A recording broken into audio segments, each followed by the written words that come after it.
is Jurassic Park meets real life every winter in Texas. The Toyota ShareLunker program is off to another hot start. And every year, this quest to create bigger, better bass fishing in Texas puts science front and center.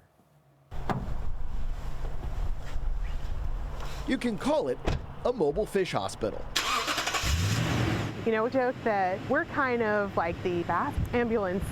That's ShareLunker coordinator Natalie Goldstrom. She's on call 24/7, ready to meet an angler who's just caught a legacy class ShareLunker. A legacy ShareLunker is a 13-pound or larger female bass. Gosh, you got to remember that these bass are probably 10 years old. They just went through the stress of being caught, transported to a weigh station location, transported across the state, and then put in one of our Texas freshwater fisheries lunker bunkers. The lunker bunker isn't where this story ends. Rather, it's where science takes over.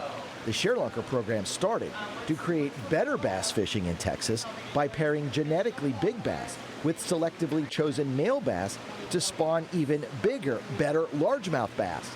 And it's worked.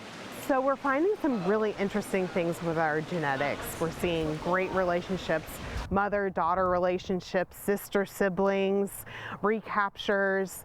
And so the information that we've received so far has been incredible.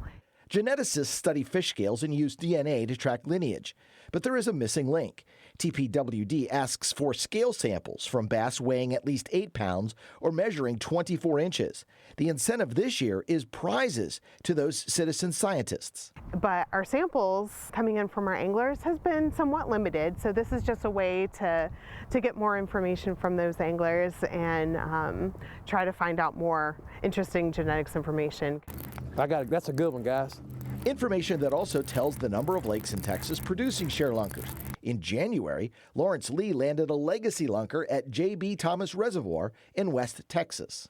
So that's 76 public reservoirs in the state of Texas that has produced a 13-pound bass that's been shared with the program for spawning purposes. Genetics are great, but perhaps a bigger accomplishment is fish health. 2023 marked the second consecutive year that every ShareLunker brought to the lunker bunker, letting her go, was safely returned to her home lake.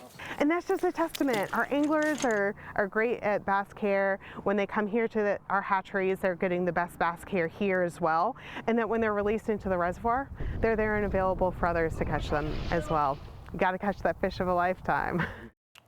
Yes, you do. So far this year, 3 ShareLunkers have been caught. Last week, 2 Mineola anglers landed ShareLunkers at O.H. Ivy on the same day. Goldstrom says February historically produces the most ShareLunkers. So, what's it going to be like tomorrow if you head out to try to land your own lunker? Pretty good. Remember, when the wind's out of the west, that's when fish bite the best, right? So take a look at our fish forecast, and then when the winds turn to the north, don't go forth. That's where it'll be on Sunday. And so, yeah, they just don't bite. So as we head